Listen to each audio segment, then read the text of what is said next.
ಚನ್ನಪಟ್ಟಣ, ಶಿಗಾವಿ ಹಾಗೆ ಸಂಡೂರು ಮೂರೂ ಭಾಗದಲ್ಲಿ ಉಪಚುನಾವಣೆ ಯಾವ ರೀತಿಯಾಗಿ ನಡೀತಿದೆ ಅನ್ನೋದರ ಕಂಪ್ಲೀಟ್ ಡೀಟೇಲ್ಸ್ ಅನ್ನ ಬೆಳಗ್ಗೆ 6 ಗಂಟೆಯಿಂದ ನಾನ್ ಸ್ಟಾಪ್ ಆಗಿ ರಿಪಬ್ಲಿಕ್ ಕನ್ನಡದ ಮೂಲಕ ಗಮನಿಸ್ತಾ ಇದ್ದೀರಿ. ಮತಗಟ್ಟೆಗಳ ಕಡೆಗೆ ಮತದಾರರು ಬಂದು ತಮ್ಮ ಹಕ್ಕನ್ನು ಚಲಾವಣೆ ಮಾಡ್ತಾ ಇದ್ದಾರೆ. ಇವರೆಗೂ ಬಹುತೇಕ 3 ಕ್ಷೇತ್ರದಲ್ಲೂ ಕೂಡ 20%ಕ್ಕಿಂತ ಅಧಿಕ ಪ್ರಮಾಣದಲ್ಲಿ ಮತದಾನ ಆಗಿದೆ. ಇನ್ನು ಕೆಲ ಕ್ಷೇತ್ರಗಳಲ್ಲಿ ಖುದ್ದು ಅಭ್ಯರ್ಥಿಗಳೇ ವೋಟರ್ಸ್ ಆಗಿದ್ದಾರೆ. ಅವರು ಕೂಡ ತಮ್ಮ ಹಕ್ಕನ್ನು ಚಲಾವಣೆ ಮಾಡಿದ್ದಾರೆ. ಚನ್ನಪಟ್ಟಣದಲ್ಲಿ ನಿಖಿಲ್ ಕುಮಾರಸ್ವಾಮಿ ಅವರು ವೋಟರ್ ಅಲ್ಲ, ಬಟ್ ಆ ಕ್ಷೇತ್ರದ ಅಭ್ಯರ್ಥಿ. ದೇವರಾಜ್ ಸಾಕಷ್ಟು ಕುತೂಹಲ ಕ್ಷೇತ್ರ ಆದಂತಹ, ಸಾಕಷ್ಟು ಗಮನ ಸೆಳೆದಿರುವಂತಹ ಚನ್ನಪಟ್ಟಣ ವಿಧಾನಸಭಾ ಉಪಚುನಾವಣೆಯ ಮತದಾನ ಸಾಕಷ್ಟು ಬೆರೆಸಿಂದ ಸಾಗ್ತಾ ಇರುವಂಥದ್ದು. ಎಲ್ಲ ಮತಗಟ್ಟೆಗಳು ಕೂಡ ಜನ ಕ್ಯೂ ಅಲ್ಲಿ ನಿಂತಿರುವಂಥದ್ದು. ನಾವಿಂದು ದೊಡ್ಡ ಮಳೂರು ಗ್ರಾಮದಲ್ಲಿ ಬೂತ್ ನಂಬರ್ 61, 62 ಬೂತ್ ನಮ್ಮಲ್ಲಿ ನೋಡ್ತಾ ಇರ್ಬೋದು. ಮಧ್ಯಾಹ್ನ ಈಗ 12 ಗಂಟೆ ಅಷ್ಟೊತ್ತಿಗೆ ಮತದಾರರು ಎಷ್ಟರ ಮಟ್ಟಿಗೆ ಅಂತಂದರೆ ಸುಮಾರು ಇಲ್ಲೇ ಹೊರಗಡೆ ಕೂಡ ಸುಮಾರು 300ರಿಂದ 400 ಜನ ಕ್ಯೂ ಅಲ್ಲಿ ನಿಂತಿರುವಂಥದ್ದು.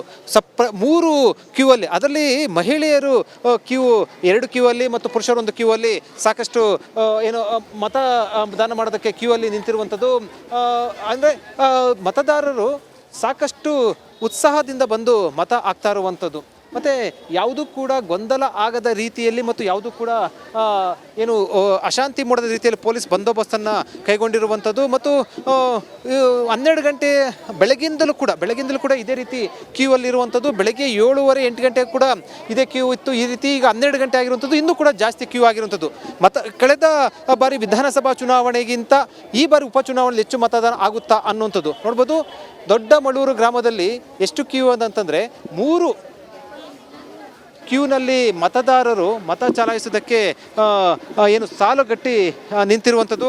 ಇದೇ ರೀತಿ ಮತದಾನ ಆದರೆ ಬಹುತೇಕ 90%ಕ್ಕಿಂತ ಜಾಸ್ತಿ ಮತದಾನ ಆಗ್ಬೋದು ಅನ್ನುವಂಥ ಲೆಕ್ಕಾಚಾರ ಇರುವಂಥದ್ದು.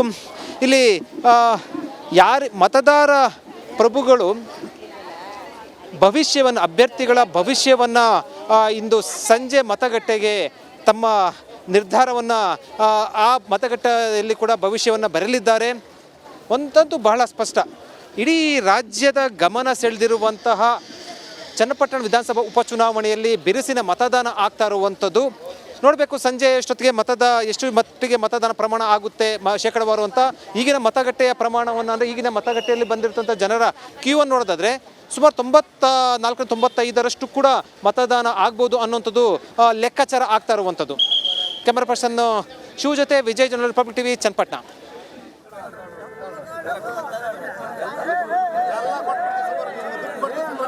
ಸಂಡೂರು, ಚನ್ನಪಟ್ಟಣ, ಶಿಗ್ಗಾವಿ 3 ಕ್ಷೇತ್ರಗಳಿಂದ ಇವತ್ತು ರಿಪಬ್ಲಿಕ್ ಕನ್ನಡ ಟೀಮ್ ಮೆಗಾ ಕವರೇಜನ್ನು ಮಾಡ್ತಾ ಇದೆ.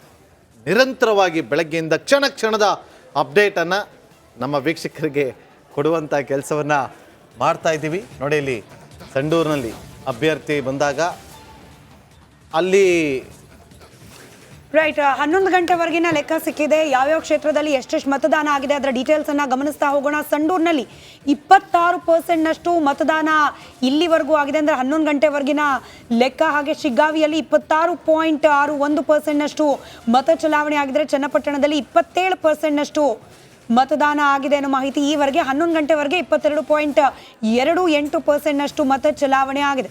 ಇದು 11 ಗಂಟೆವರೆಗಿನ ಲೆಕ್ಕ. ರಿಪಬ್ಲಿಕ್ ಕನ್ನಡದಲ್ಲಿ ಸಮಗ್ರ ಮಾಹಿತಿಯನ್ನು ಚುನಾವಣೆಗೆ ಸಂಬಂಧಪಟ್ಟಂತೆ ನೀವು ಗಮನಿಸಬಹುದಾಗಿದೆ. ಇನ್ಫ್ಯಾಕ್ಟ್ ಬೇರೆ ಸುದ್ದಿಗಳು ಮಿಸ್ ಆಗ್ತಿದೆಯಾ, ಬರೀ ಚುನಾವಣೆದ ಅಂತಂದರೆ ಕೆಳಗಡೆ ಗ್ರಿಡ್ ಅಂತ ಕರಿತೀವಿ ನಾವು ಮೀಡಿಯಾ ಭಾಷೆಯಲ್ಲಿ. ಸೊ ಅಲ್ಲಿ ನೀವು ಇತರೆ ಬ್ರೇಕಿಂಗ್ ಸುದ್ದಿಗಳನ್ನು ಕೂಡ ಗಮನಿಸಬಹುದಾಗಿದೆ. ಅದರ ಜೊತೆಗೆ ಚುನಾವಣೆ ರಿಲೇಟೆಡ್ ಸುದ್ದಿಗಳು ಹಾಗೆ ಎಕ್ಸ್ಕ್ಲೂಸಿವ್ ದೃಶ್ಯಗಳನ್ನು ನೀವು ಬಿಗ್ ಸ್ಕ್ರೀನಲ್ಲಿ ಗಮನಿಸ್ತಾ ಇದ್ದೀರಿ.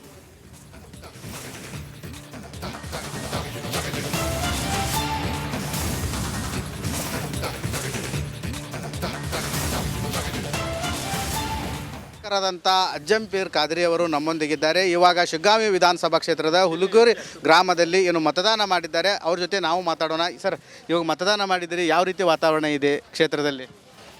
ಮೊಟ್ಟ ಮೊದಲನೇದಾಗಿ ನಮ್ಮ ಕ್ಷೇತ್ರದ ಮತದಾರರಲ್ಲಿ ಕಳ್ಕಳಿ ವಿನಂತಿ ಮಾಡ್ತೇನೆ. ಈ ಉಪಚುನಾವಣೆ ಆಕಸ್ಮಿಕವಾಗಿ ಬಂದಿದೆ. ನಾನು ನನ್ನ ಕ್ಷೇತ್ರದ ಮತದಾರರಿಗೆ ಪ್ರಾರ್ಥನೆ ಮಾಡ್ತೀನಿ, ಕಡ್ಡಾಯವಾಗಿ ಮತದಾನ ಮಾಡಿ, ನಿಮ್ಮ ಹಕ್ಕನ್ನು ಚಲಾಯಿಸಿ, ನಿಮ್ಮ ಜನಪ್ರತಿನಿಧಿ ಆಯ್ಕೆ ಮಾಡಿ, ಈ ಕ್ಷೇತ್ರದ ಸರ್ವಾಂಗೀಣ ಅಭಿವೃದ್ಧಿಗಾಗಿ ಒಳ್ಳೆಯವರಿಗೆ ಆಯ್ಕೆ ಮಾಡಿ. ನಾನೊಬ್ಬ ಕಾಂಗ್ರೆಸ್ಸಿನ ಕಾರ್ಯಕರ್ತನಾಗಿ ನಾನು ಮತ್ತೊಮ್ಮೆ ಮನವಿ ಮಾಡ್ತೇನೆ, ಕಾಂಗ್ರೆಸ್ ಪಕ್ಷ ಸಾಮಾಜಿಕ ನ್ಯಾಯ ಕೊಡುವಂಥ ಪಕ್ಷ, ಕಾಂಗ್ರೆಸ್ ಪಕ್ಷ ಬಡವರ ಪರವಾಗಿರ್ತಕ್ಕಂಥ ಪಕ್ಷ, ಕಾಂಗ್ರೆಸ್ ಪಕ್ಷ ದೇಶಕ್ಕೆ ಸ್ವಾತಂತ್ರ್ಯ ಕೊಡಿಸಿರ್ತಕ್ಕಂಥ ಪಕ್ಷ. ಜೊತೆಗೆ ಸನ್ಮಾನ್ಯ ಸಿದ್ದರಾಮಯ್ಯ ಸಾಹೇಬರ ನಾಯಕತ್ವದಲ್ಲಿ ಬಡವರ ಪರವಾಗಿ, ಶೋಷಿತರ ಪರವಾಗಿ ಕೊಟ್ಟಿರ್ತಕ್ಕಂಥ ಯೋಜನೆ ಅದು ಕಾಂಗ್ರೆಸ್ ಪಕ್ಷದ್ದು. ಹಾಗಾಗಿ ನಾನು ನಮ್ಮ ಅಭ್ಯರ್ಥಿ ಯಾಸೀರ್ ಪಠಾಣ್ ಕಾಂಗ್ರೆಸ್ ಪಕ್ಷದ ಹಸ್ತದ ಗುರುತಿಗೆ ಆಶೀರ್ವಾದ ಮಾಡಿರಿ. ಸನ್ಮಾನ್ಯ ಸಿದ್ದರಾಮಯ್ಯ ಸಾಹೇಬರಿಗೆ, ಸನ್ಮಾನ್ಯ DK ಶಿವಕುಮಾರ್ ಸಾಹೇಬರಿಗೆ ಶಕ್ತಿ ನೀಡ್ರಿ ಅಂತೇಳಿ ನಮ್ಮ ಕ್ಷೇತ್ರದ ಮತದಾರರಲ್ಲಿ ಕಳಕಳಿ ವಿನಂತಿ ಮಾಡ್ತೀನಿ. ಅವ್ರ ಮನಸ್ಸಿನಲ್ಲಿ ಖಾದ್ರಿ ಅವರಿದ್ದರು, ಆದರೆ ಯಾಸೀನ್ ಪಠಾಣ್ ಅವರು ಟಿಕೆಟ್ ಸಿಕ್ಕಿರೋದ್ರಿಂದ ಸಾಕಷ್ಟು ಗೊಂದಲದ ವಾತಾವರಣ ನಿರ್ಮಾಣವಾಗಿತ್ತು. ನೀವು ಬಂಡಾಯ ಎದ್ದು ನಾಮಿನೇಷನ್ ಫೈಲ್ ಮಾಡಿದ್ರಿ. ನೋಡಿ, ಈಗ ಟಿಕೆಟ್ ತೊಗೋಬೇಕಂತೇಳಿ ತಂತ್ರಗಾರಿಕೆ ಪ್ರತಿತಂತ್ರ ಇರ್ತಾವೆ. ಯಾವ ರೀತಿ ಕೆಲಸ ಮಾಡಿದ್ರಿ ನಿಮ್ಮ ಅಭ್ಯರ್ಥಿ ಪರವಾಗಿ ನೀವು ಅಂತ? ಪಕ್ಷದ ತೀರ್ಮಾನ ಅಂತಿಮ. ನನ್ನ ತ್ಯಾಗ ಕಾಂಗ್ರೆಸ್ ಪಕ್ಷಕ್ಕಾಗಿ, ಸನ್ಮಾನ್ಯ ಸಿದ್ದರಾಮಯ್ಯ ಸಾಹೇಬ್ರಿಗಾಗಿ, ಕಾಂಗ್ರೆಸ್ ಪಕ್ಷದ ಅಧ್ಯಕ್ಷರು DK ಶಿವಕುಮಾರ್ ಸಾಹೇಬ್ರಿಗಾಗಿ, ವಿಶೇಷವಾಗಿ ನಮ್ಮ ನಾಯಕರಾಗಿರ್ತಕ್ಕಂಥ ಜಮೀರ್ ಅಹಮದ್ ಸಾಹೇಬರು, ನಸೀರ್ ಅಹಮದ್ ಸಾಹೇಬರು ಅವರು ಭಾಳ ನನಗೆ ತಿಳಿಸಿ ಹೇಳಿದರು. ಪಕ್ಷಕ್ಕಾಗಿ ತ್ಯಾಗ ಮಾಡೀನಿ. ಅಪೋಸಿಟ್ ಪಾರ್ಟಿಯವರು ಏನು ಈ ಸರಿ ಎಷ್ಟು ಅಂತರದಿಂದ ನೀವು ಗೆದ್ದಿರೋ ಅಥವಾ ಏನಾಗತ್ತಂತ ಈ ಸರಿ? ನೋಡಿ, ಒಂದು ಓಟ್ನಾಗ ಗೆದ್ದರು ಗೆಲುವು, 1000 ಓಟ್ನಾಗ ಗೆದ್ದರು ಗೆಲುವು. ನನಗೆ ವಾತಾವರಣ ನೋಡ್ತಾ ಇದ್ದೀನಿ. ನಾನು 5 ಚುನಾವಣೆ ಮಾಡಿದ್ದೀನಿ ಮತ್ತು ಎಲ್ಲ ಭಾಳಷ್ಟು ಲೋಕಸಭಾ, ಪಾರ್ಲಿಮೆಂಟ್ ಆ್ಯಂಡ್ ಪುರಸಭೆ, ಪಂಚಾಯತ್ ಚುನಾವಣೆ ಮಾಡೀನಿ, ಜಿಲ್ಲಾ ಪರಿಷತ್, ತಾಲೂಕು ಚುನಾವಣೆ ಮಾಡೀನಿ. ಟ್ರೆಂಡ್ ಭಾಳ ನಮ್ಮ ಪರವಾಗಿದೆ. ಜನರ ಆಸಕ್ತಿ ಕಾಂಗ್ರೆಸ್ ಪಕ್ಷದ ಪರವಾಗಿ, ಸಿದ್ದರಾಮಯ್ಯ ಸಾಹೇಬರ ಏನು ಯೋಜನೆ ಪರವಾಗಿ, ಸಿದ್ದರಾಮಯ್ಯ ಸಾಹೇಬರ ನಾಯಕತ್ವದ ಪರವಾಗಿ ಈ ಕ್ಷೇತ್ರದ ಜನ ಇವತ್ತು ಹಸ್ತಕ್ಕೆ ಮತದಾನ ಮಾಡ್ತಾ ಇದ್ದಾರೆ. ಯಾಸೀರ್ ಪಠಾಣ್ ಅವರು ಇವತ್ತು ನಮ್ಮ ಅಭ್ಯರ್ಥಿ, ಅವರ ಗೆಲುವೇ ನಮ್ಮ ಗೆಲುವು. ಇದಿಷ್ಟು ಏನು ಮಾಜಿ ಶಾಸಕರಾದಂಥ ಖಾದ್ರಿ ಅವರ ಮಾತಾಗಿತ್ತು. ಕ್ಯಾಮ್ರಾಮ್ಯಾನ್ ಮಂಜುನಾಥ್ ಜೊತೆ ಮಂಜು ಪತ್ತಾರ್, ರಿಪಬ್ಲಿಕ್ ಕನ್ನಡ, ಹಾವೇರಿ. ರೈಟ್, ಚನ್ನಪಟ್ಟಣದಲ್ಲಿ ಯಾವ ರೀತಿ ನಡೀತಾ ಇದೆ ಮತದಾನ ಪ್ರಕ್ರಿಯೆ ಡೀಟೇಲ್ಸ್ನೊಂದಿಗೆ ಲೈವ್ ಕನೆಕ್ಟೆಡ್ ಇದ್ದಾರೆ ಪೊಲಿಟಿಕಲ್ ಬ್ಯೂರೋ ಹೆಡ್ ವಿಜಯ್. 3 ಕ್ಷೇತ್ರದಲ್ಲೂ ಕೂಡ ಕುತೂಹಲ ಇದ್ದೇ ಇದೆ, ಬಟ್ ಚನ್ನಪಟ್ಟಣ ವಿಶೇಷವಾಗಿ ಗಮನ ಸೆಳೀತಾ ಇದೆ. ಜಿದ್ದಾಜಿದ್ದಿನ ಪೈಪೋಟಿ, ಮತದಾರರಲ್ಲೂ ಕೂಡ ಇಷ್ಟೇ ಉತ್ಸಾಹ ಇದೆಯಾ? ಮತದಾನ ಪ್ರಮಾಣ ಹಂತ ಹಂತವಾಗಿ ಹೆಚ್ಚಾಗ್ತಿದೆಯಾ? ಹೇಗಿದೆ ಅಂತ ಹೇಳಿ. ಇಡೀ ರಾಜ್ಯದ ಗಮನ ಸೆಳೆದಿರುವಂತಹ ತೀವ್ರ ಜಿದ್ದಿನ ಕ್ಷೇತ್ರ ಆಗಿರುವಂತಹ ಚನ್ನಪಟ್ಟಣ ವಿಧಾನಸಭಾ ಉಪಚುನಾವಣೆಯ ಮತದಾನ ಬಿರುಸಿನಿಂದ ಸಾಗ್ತಾ ಇರುವಂಥದ್ದು.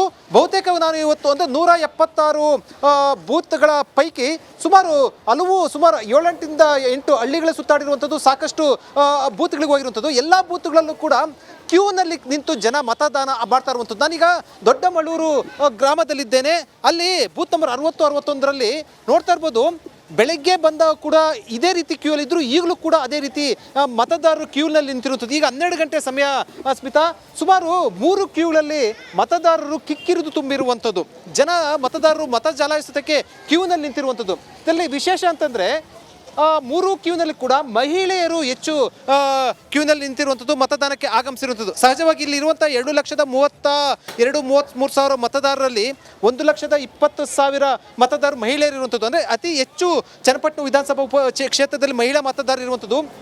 ನೋಡ್ತಾ ಇರ್ಬೋದು, ಈ ಬೂತ್ನಲ್ಲಿ ಮಹಿಳೆಯರ ಕ್ಯೂ ಹೆಚ್ಚಾಗಿರುವಂಥದ್ದು. ಸುಮಾರು ಇಲ್ಲೇನೆ ಕೂಡ ಸುಮಾರು ಒಂದು 600-700 ಜನ ಮತದಾರರು ಕ್ಯೂನಲ್ಲಿ ನಿಂತಿರುವಂಥದ್ದು. ಅಂದರೆ ಮತದಾನಕ್ಕೆ ಉತ್ಸಾಹದಿಂದ ಬಂದು ಮತದಾನ ಮಾಡ್ತಾ ಇರುವಂಥದ್ದು ಮತ್ತು ಯಾವುದೂ ಕೂಡ ಅಹಿತಕರ ಘಟನೆ ಆಗದ ರೀತಿಯಲ್ಲಿ ಕೂಡ ಬಂದಿರುವಂಥದ್ದು. ನಾವು ಮತದಾರರನ್ನ ಅಂದರೆ ಎಷ್ಟು ಉತ್ಸಾಹ ಇರುವಂಥದ್ದು. ನಿಜಕ್ಕೂ ಕೂಡ ಇದು ಪ್ರಜಾಪ್ರಭುತ್ವದಲ್ಲಿ ಎಲ್ಲರೂ ಕೂಡ ಪ್ರತಿಯೊಬ್ಬರು ಕೂಡ ಮತದಾನ ಮಾಡಬೇಕು. ಅವ್ರನ್ನ ಮಾತಾಡಿಸುವಂಥ ಪ್ರಯತ್ನ ಮಾಡ್ತೀನಿ. ಅಮ್ಮ, ನೀವು ಕಳೆದ ಬಾರಿ ಕೂಡ ಚುನಾವಣೆ ಮತದಾನ ಮಾಡಿದ್ರಾ? ಹಾಕಿದ್ದೀನಿ ಸರ್.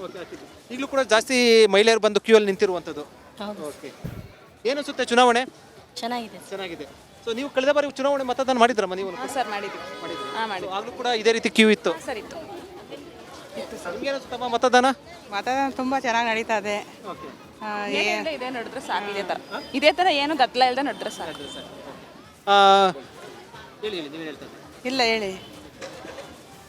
ಇಡೀ ಸ್ಟೇಟ್ಗೆ ಕರ್ನಾಟಕ ಸ್ಟೇಟಲ್ಲಿ ಚನ್ನಪಟ್ಟಣದಲ್ಲೇ ಹೆಂಗಸರು ಜಾಸ್ತಿ ಇರೋದು. ಹೌದು. ಹಾಂ, ಅದರಿಂದ ಮಹಿಳೆಯರು ಓಟೇ ಜಾಸ್ತಿ. 1,20,000 ಮತ ಹಾಂ.